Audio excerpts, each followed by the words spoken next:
Hi everyone, welcome to episode 3 of the Gameweek Navigators.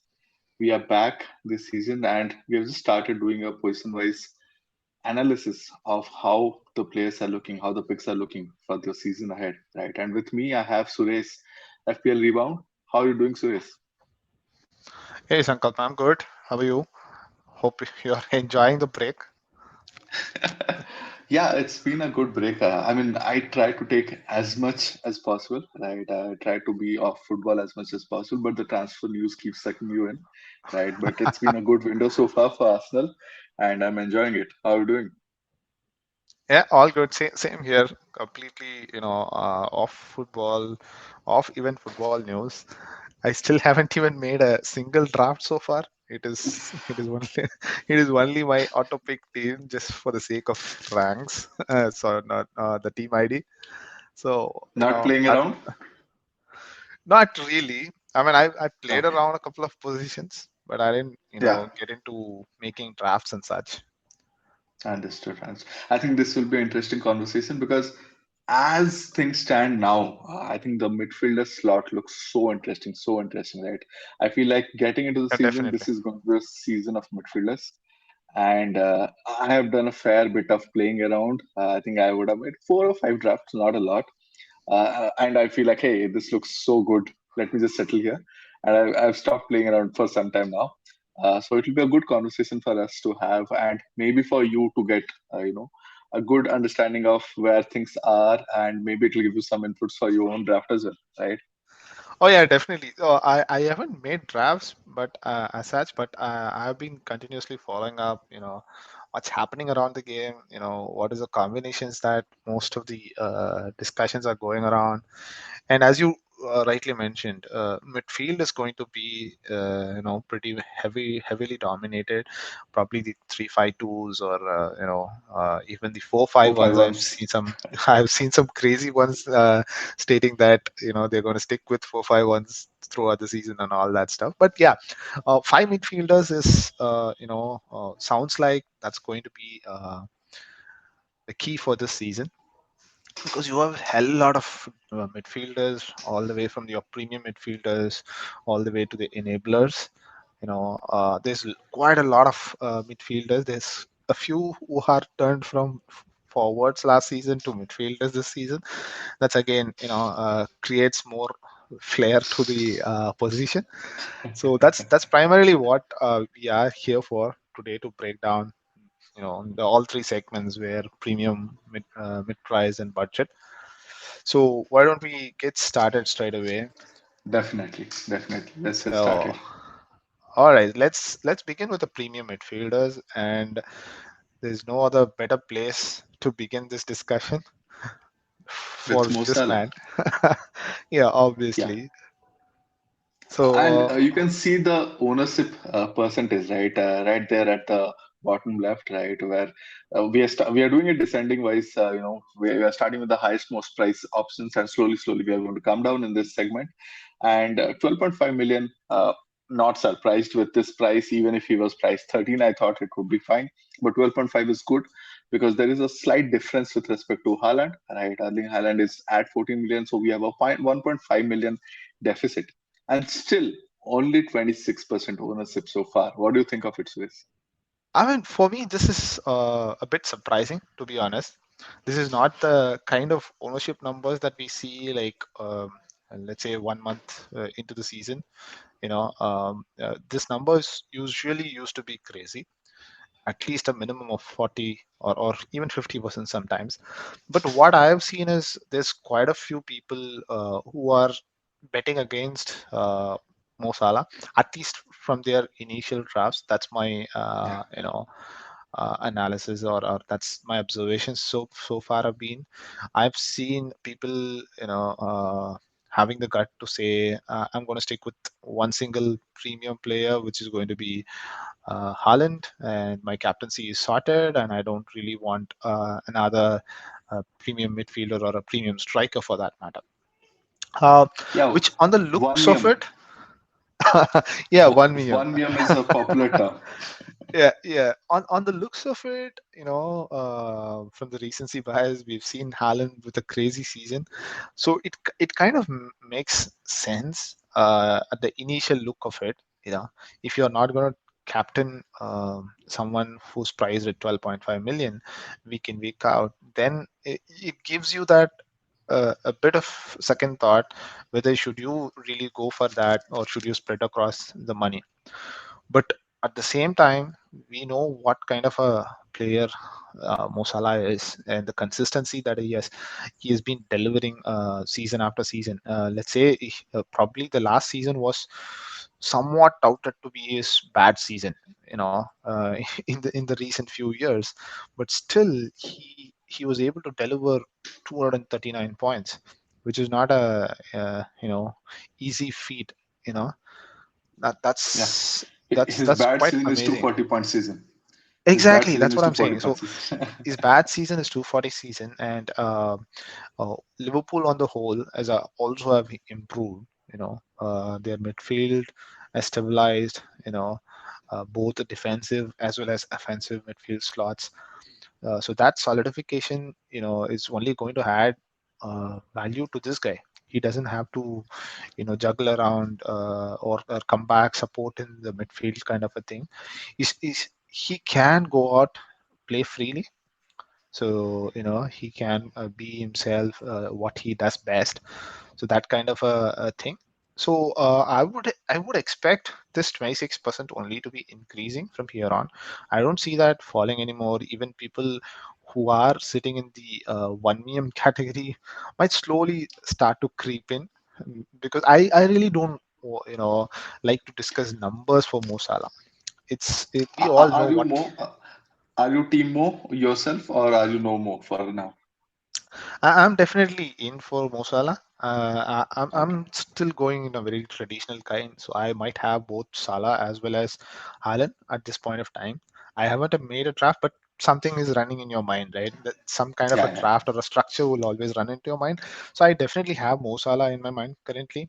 If something really drastically change, from now till the beginning of the season, if there is some sort of players that come in a different teams or anything that gets changed where you see value, where you have to accommodate a few more players that you want, maybe then I might start looking at it. But on the looks Okay. of it, I am still very much comfortable owning both. Perfect. So I'm no more currently, a few drafts in, right? Initially, when I was starting the draft making segment for myself, I was pretty much convinced that I'll start with Mo and not Haaland. Somehow, looking at the fixtures, looking at everything, I went the Haaland way, right? Just to begin with things. But just for people, a couple of points for, people who are looking at this video, who are thinking whether we should go, whether we should start with Mo or not. Looking at last season, and last season was not great season for Mo Salah in terms of FPL ownership, at least, right? And still, if you look at, these are some of the stats which are purely with respect to his comparison with other midfielders in FPL, right? And he had the most attempts on goal last season as well. When it comes to with comparison with midfielders, 125. He recorded more shots inside the box, 104 among midfielders. He had the second highest rank with respect to big chances that he received to score, right? And he also had the highest shots on target among the midfielders. So while there was some sort of drop, there's not a lot of drop. If you look, he's still one of the most incredible assets that we can have. And just to add, like Suresh was touching upon, Liverpool have now gotten new players. The midfield has changed completely. You have McAllister coming in, and you have so Sorry, I think I'll have to practice it a bit. But Dominic We're gonna take some Sobo is time come. for Yeah, we're yeah. gonna take definitely gonna take some time to get that familiarized. Correct, exactly. That's But fine. Dominic Yeah. has come in, and from the looks of it, right, Dominic is an incredible off-the-ball presser. And looking at some of the Bundesliga graphs where he plays, etc., etc., I see that he covers a lot of the wider areas already, right? And that might change things a bit for Mo Salah because last season we saw him staying out, hugging that touchline a lot. And if it comes in, right, Mo is just Mo, right? I am on a no more draft currently, and I'm dreading it.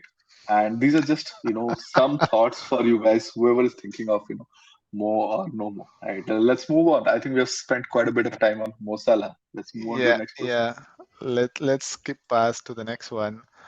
So the next key player is Kevin De Bruyne. Yeah. So where do you want to start on Kevin De Bruyne? Do you have Kevin De Bruyne? We can. I think most of us don't have. You see 5% ownership, and these are the 5% of managers who might have taken a random, just a random sort of selection for the draft because Kevin De Bruyne ended last season with an injury, right, in the Champions League, and I think just prior to the Champions League final. And that's the reason, from whatever we are reading so far, he's not expected to start the season, right? And that makes things a bit more easier for us as FPL managers. We know that he's not starting also because it gives us some more clarity among the where the starts might be when it comes to the city picks, right? Which is so crucial for us to have. But just looking at his last season, right, you might think that Kevin De Bruyne did not have a last season. He ended last season with 180 points, 183 points, right? Incredible asset. Yeah. And I was just looking at his stats. Just look, we don't know the minutes. He played only 2,400 minutes, right? But still, he had the highest points per 90. He ended with his most assists, highest XA, highest number of big chances created, a lot of crosses. That Kevin De Bruyne and Haaland combination worked out really well for Manchester City. So good thing for us, we know that he does not start with some certainty. Obviously, we'll still wait for the post preseason news to come in. But he's a player that we should not forget. And the moment he comes back in, you know, is someone that I think this season we'll have a lot of hop in and hop out, right? Among if you have Salah, right, you have that. That's one more advantage that you have is you can always hop into Kevin De Bruyne for some of those two, three, great fixtures, and then hop out back to Mo Salah, hopefully, as long as price permits you, right? So that's something for Kevin. Let's move on to the next player. Yeah, definitely one to watch out once he comes back from injury. But And we have the next your player boy is now. someone who had a phenomenal season last year, and he had a great bump in price as well this season. For obvious reasons, of course, he had a great season last season. So we're talking about Marcus Rashford. So has he made into your current drafts? Yeah, definitely. I mean, it just doesn't make any sense. Given the fixtures that United are starting with, I thought, let me just. There are a lot of FPL managers who are playing around with Rashford and Bruno and so on. But in my mind, it's an easy set and forget to begin with, right? It's a problem that I keep for wildcard one is when you actually start tinkering around. But starting with, just look at his numbers last season, right? And he's there as a midfielder in comparison with Mo Salah, right? And looking at his goal attempts, right? He was second for goal attempts last season, second for XG as well among midfielders, 108 attempts on goal, right? Incredible XG as well. 15, 16 as was his XG, and I think he scored 17 out goals, right? Most Right. shots on target, and second highest big chances as well. I think behind Mo Salah, right? So the stats, the inherent metrics are looking good as well. The fixtures are looking good. What do you expect from Rashford this season? Nothing really short of what he did last season.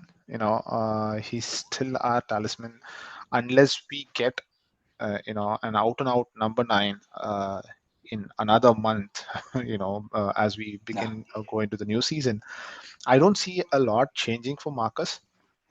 If there is an out and out striker, let's so hypothetically speaking, or even highly unlikely possibility, someone like a Kane, let's assume that he comes okay. into United, then that'll make me kind of rethink. Okay, maybe he's not going to cut back into central positions more often than he was doing last season, but that's not the case.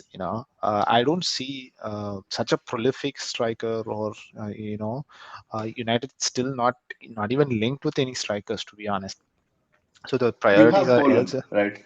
The Atlanta boy. I think there were some initial discussions with him. Yeah, but I really don't expect much from a new signing of that sort to get get into the team and make an impact, it will still be Marcus. That's my opinion. He's still the star player for goals and assists that we would be dependent on. So Marcus is a great value at 9 million. If you are contemplating between Bruno and Marcus, as you told, Marcus is still easily my easiest First pick, choice right? to make. Yeah, first pick, obviously.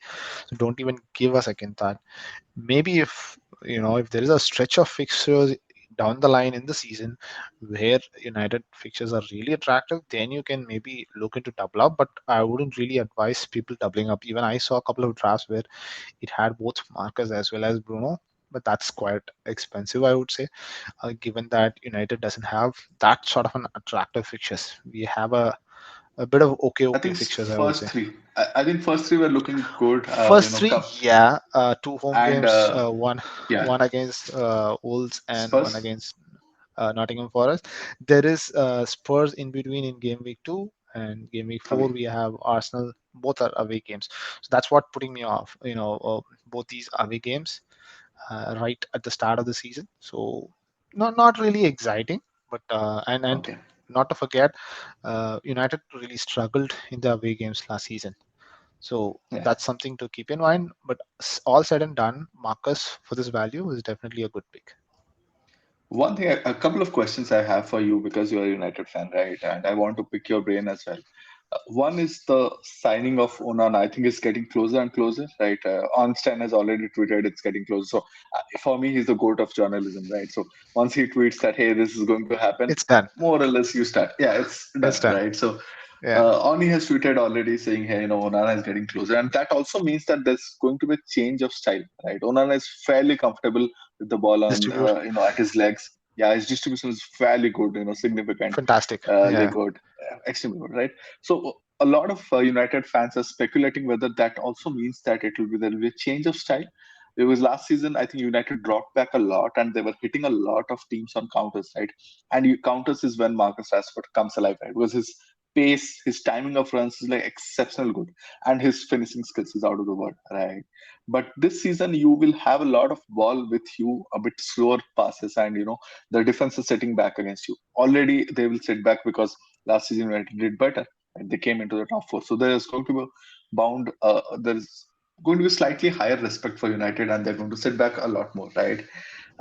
Second is there a possibility that Marcus comes into that number 9 position because you have Sancho and Anthony, right? And these are two wingers which can be utilized if Marcus moves, and also because there's a lack of striker. I think the Burnley guy has gone back, right? There's no established striker now, right? Right. So, is this a possibility where we start looking at Rashford as a number 9, and how does it impact him? So my simple answer for both questions, it is going to be a wait and watch. It won't be an immediate change. If you ask me, it will be if there is a change in style. I think Tenag would probably transition it at a very, relaxed pace rather than taking the high road, saying that on from the game one you're going to play this particular style. I don't think that is going to happen. It will be a slow transition, but there will be a transition for sure.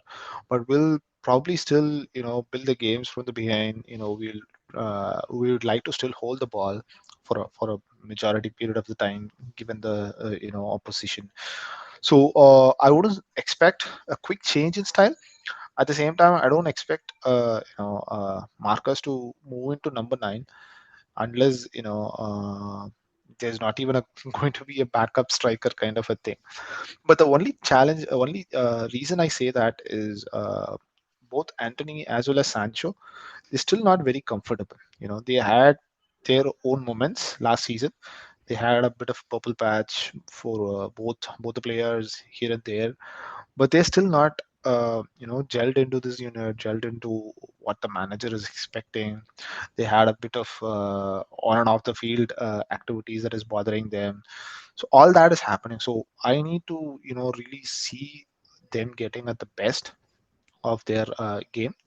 Maybe that will Yeah, give a confidence. If the both the wingers are firing in, then I would expect Marcus to get into a come number in the 9. peak.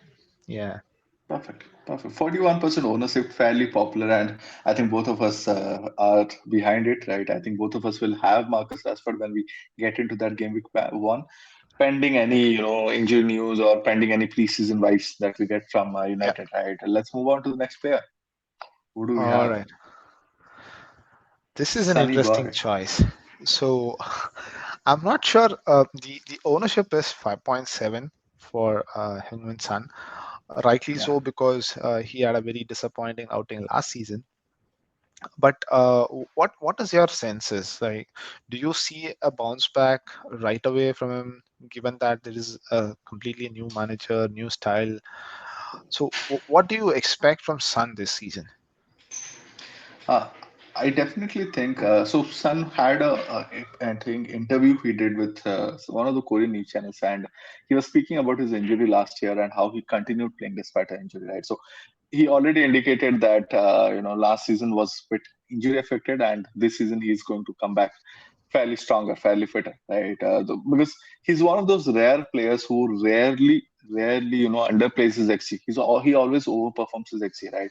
Been a tremendous finisher, and last season was one of those rare chances where he did not get a lot of chances, and also he underperformed his XG, right? So this season I expect a bounce back. It's just that like you spoke about, Ange is a new manager who's come in. He's a fairly attacking one, and that's one of the reason I'm very excited about Spurs assets. Because you have Son Heung-min, we also will speak of Madison, right? So you have multiple assets to think about, but at the same time, I think it will be a wait and watch, right? The fixtures don't scream Spurs. The fixtures are like, hey, every alternate match, or there is a good possibility. I think at some point of time the fixtures turn and there's a probability for us to jump in. He's Yeah. on my wild card watch list to begin with. Yeah, from game week 8 onwards, it looks like a pretty good patch of games. I'm in a similar kind of state. The initial 4 games, they have 3 away games, so that's kind of though considerably on paper. They might be relatively easier games, but that's still offsetting me. Kind of 3 away games from the 4. That's one thing. My only surprise was I was just going through some of the stats and all of the stuff around Sun. His last season, he has scored around 152 points. This was his lowest since 2016. Correct. So he kind of fell off the cliff because we know what kind of a player Sun was and what he could do. So given the new managerial change, I would really expect what's going to happen around. And the other aspect for me to keep Sun on the waiting list is whatever news that is flowing around Kane. You know, Correct. if Correct. Kane is going to move out, then Richarlison might be becoming the prime number 9, or if they are going to bring in someone else, we don't know. But how that's going to in turn affect Sun, because he had such an incredible partnership over the last many years, right? So Correct. that's something which I'm keenly going to watch. But the price is really tempting. He had a huge drop in price, rightly so, but it would be a great differential, given how he gets going. Yeah, definitely. I think 9 million is perfectly priced just to tempt these FPL managers, right? Yep. And when we're looking at fixtures, right, game week 3 onwards, we have three very good fixtures. So game week 1 and 2 is merely for us to start observing, right? The United match would be good for us to know how Sun plays, right? No Kane, and Kane is a very interesting discussion. I'm firmly a believer that if Kane moves out, right, I'm more excited about assets like Sun as well as Madison, because I know obviously it's going to impact Spurs as a team, but I also feel that goal involvement, right, that we saw 51% for 21-22 season can go even higher for someone like Sun, right? So these are some of the things we'll obviously come back to this, when we do a much more detailed analysis on Spurs, as well as when we have some preseason understanding of how Spurs are going to line up, right? Yeah. Let's move on to the next player. All right, let's jump on the star of budget midfielders last season, bumping him up to the premium category this season. So it is Saka. So take it away, Sankalp. Bukayo Saka, I mean, obviously as a fan, I'm like extremely excited that he's now extended his contract with us. He's there for another 4 years, for sure, right? Last season was, I was kind of expecting this kind of season because as a fan, I could see the kind of development you see as a player, right? He's getting stronger and stronger in his duels with players, right? He's becoming much more intelligent on how he positions his body, how he can get himself closer to the goal, right? And that came out last season. He had 14 goals, 12 assists, fairly strong season. He ended it with, I think, 202 points, right? And you can already Yeah, see the ownership, right? 51% ownership. One good, as a fan, I can give you one good eyesight news is when I was having a watch of the preseason match, a couple of days back in Germany, against Nuremberg FC, Saka looked delightful. He scored the only goal from Arsenal, but he looked delightful overall. His partnership with Ben White, it felt like they never stopped. There's no break. Right. So that's one good thing that his comeback refreshed. Last year, he ended last season with injuries. He was playing through his injury. Arteta, even the I think Southgate confirmed that the lad had his injuries. Right. So I'm assuming that with the month break, he would have recovered a lot, and he looked really good. While the stats do look good, just for just putting out a con, he did over perform his XG and XA by a strong margin last year. Right, and if you look at his metrics, while he's done very good in shots in the box, he was third among midfielders, and fifth. Uh, when you look at the goal attempts, right? But if you look at shot and target, etc., and big chances, XG, right? He was not there in the top five, right? And it's something to keep note, right?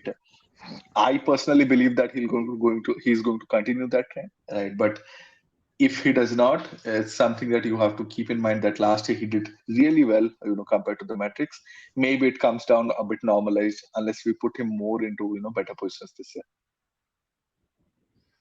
right. All right. I think that's pretty much speaks for itself. I don't think there is much to debate around Saka. He's most likely the most popular. Uh, so 50+% ownership. I can only see that going higher up, closer to the season. Let's jump on to the next player.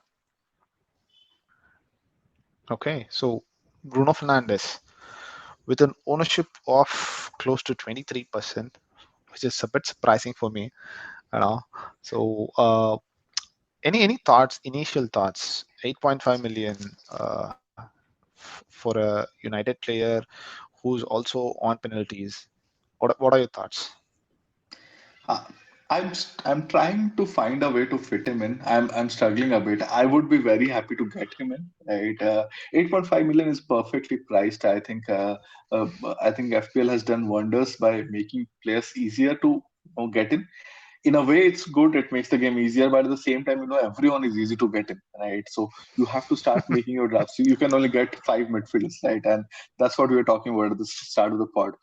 I was looking at his expected metrics from last season, and he underperformed by big margin. He could have got another 200 point a season if if United strikers, whoever he was creating for, converted. And he also underperformed a bit on the XG side of things. So uh, the metrics look really good. I was surprised to see him fourth highest in terms of shots attempted uh, among midfielders. So he attempted a lot of shots with 92 shots across the season, right? And he also had a lot of shots on target. So and obviously big chances. He led it actually. He had 32 big chances created, whereas KDB had 31. Obviously KDB had way lesser minutes, right? So he's everything looks good. The fixtures I would say look good for the first three, four. And I wish I could have him currently in my draft. I don't, who knows, things can change. What do you do? You were saying you might not double up. What are your thoughts? Do you want to double up with Rashford? I'm still in the same thought. Double up seems to be an overkill at this stage, Okay. but the price is tempting. I'm not gonna lie. You know, the 8.5 million price tag is definitely tempting. My only thing is, I'm just waiting to see how Ten Hag is going to use Mount and Bruno. Whether they're going to be, two number eights playing alongside, or how that partnership is going to shape up. So that's something I'm waiting to watch. Whether it is both or it is one, how that particular partnership is going to build out, that's something I'm keen to watch. But otherwise, Yeah, from a price perspective, I don't see a big deal. As you mentioned, it's a pretty cheap price for someone like Bruno, who can, be on penalties, or who can take some of these long range shots, and could be serve as a great assist potential as well, if not for goals. Yeah, so that's something which is tempting me to put him on the watch list at a very close stage, see if there is a way to fit in, as you rightly mentioned, but not doubling up at this stage. But I'm just still giving it a thought.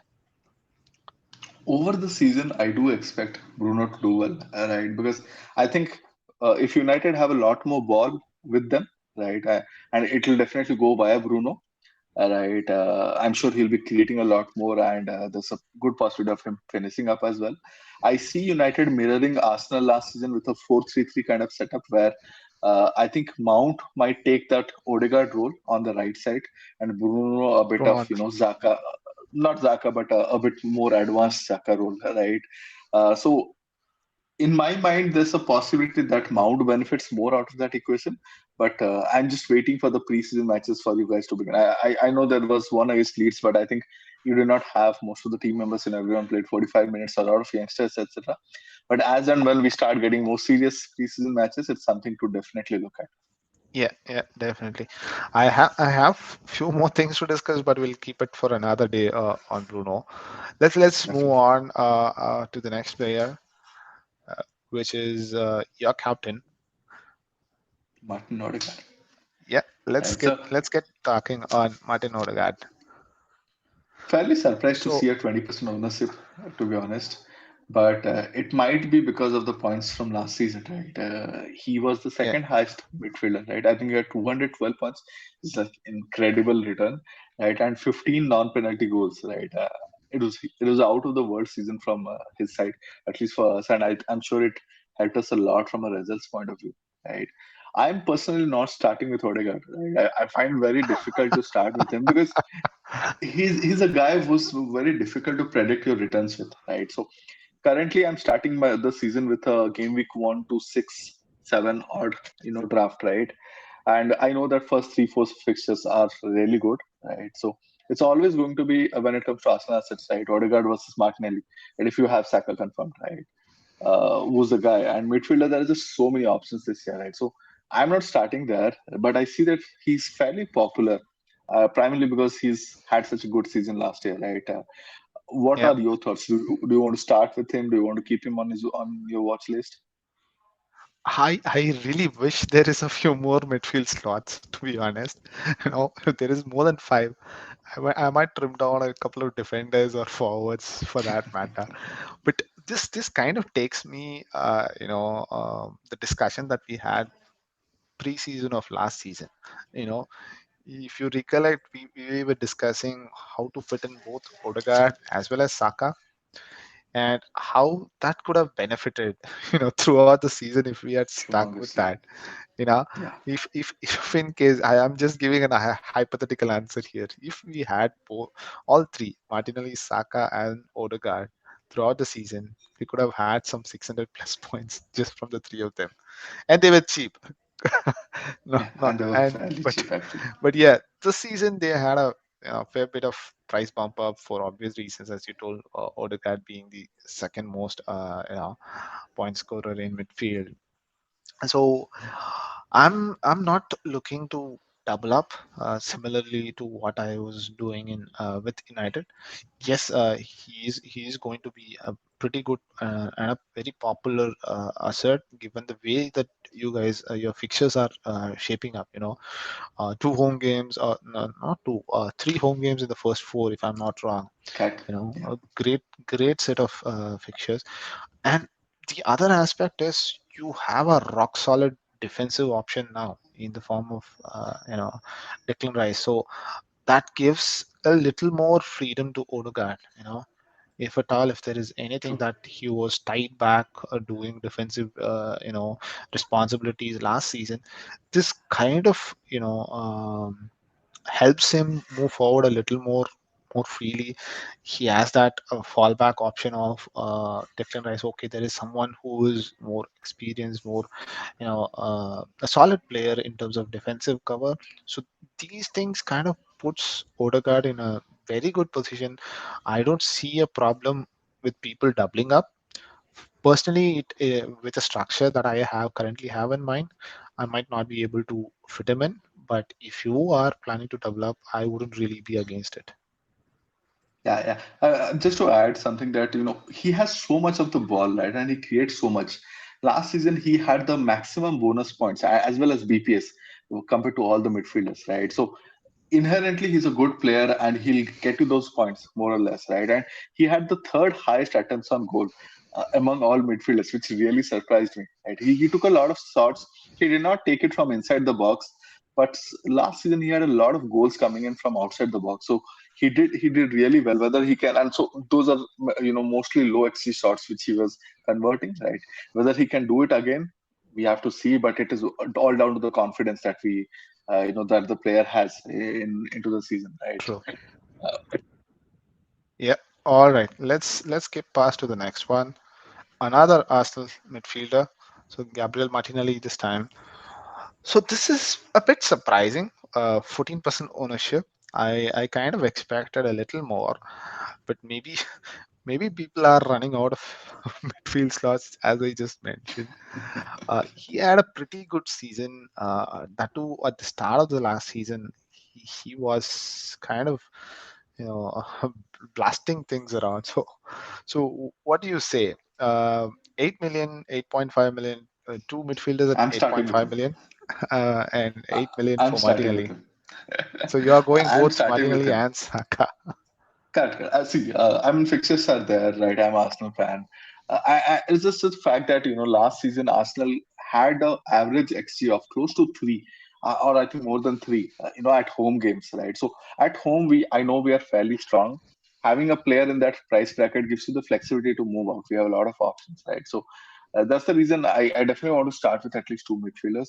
And for me, Martinelli at 8 million, that point 0.5 million cheaper, right? Gives you that advantage. I was expecting him to be slightly cheaper because he did not hit that 200 mark. He got injured, right? I know with FPL, that points returns does help you, in the price assessment at the beginning of the season. Uh, and if you look at his shooting, if you look at his creativity, right, he'll not stand out in any metric, but he's there among top five, top six in almost all the metrics. That's the best part about Martinelli. I was looking at his per 90 metrics, right? Be it creativity, be it shooting, he does it. He does it all so well, right? So at 8 million, I think he's a great glue pick, right? Someone to pick and just run with it. I know Martinelli will find his way to into points. It's just that one thing again, I'm trying to check my Arsenal bias to think of what can be the negative thing, right? So I'm trying to give one negative thing or one con among all the assets. And with Martinelli, one con is the minutes, is the X minutes, right? I I was expect just him to going to start. ask. I was just going to ask, do you expect competition given that you have, some additional reinforcements in terms of your attacking, midfielders or strikers, be it?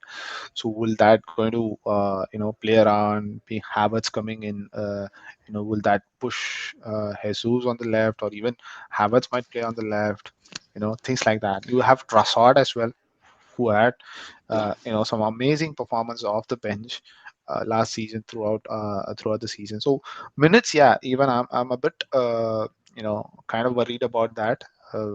How well he's going to be rotated, how well he's going to be protected his minutes. So yeah, that's the only caveat even I might have had. I do expect him to start most of the matches, at least at the beginning of the season, even though he's coming back from, a long injury. So fitness-wise, he's not there. He did not start the preseason match against Nuremberg, but I expect him to start by the time US 2 starts. So that will give us some idea. But if he's fit, I am expecting him to start. It's just that he is a guy who can do between 55 to 70 minutes regularly, right? So he might Right. drop in that Arteta might take him off just before 60 minutes. He did sometimes last season, right? Those things can upset you, but his price is there to balance it out, right? So that's the reason I'm starting with him. But let's see. I think preseason will give us a bit more idea as to how the minutes can be into some of these Arsenal players. All right. Let's get on to the next. And Just this is the quickly brushing end. upon. Yeah, I This is mean, the end I of the really. premium segment, right? Right, this is the end of the premium segment. We really didn't want to take much time discussing or getting into the stats or anything of that sort for both Jota and Diaz. We know the caliber of these players. It is only that similar to what we discussed for Martinelli, it is the X minutes.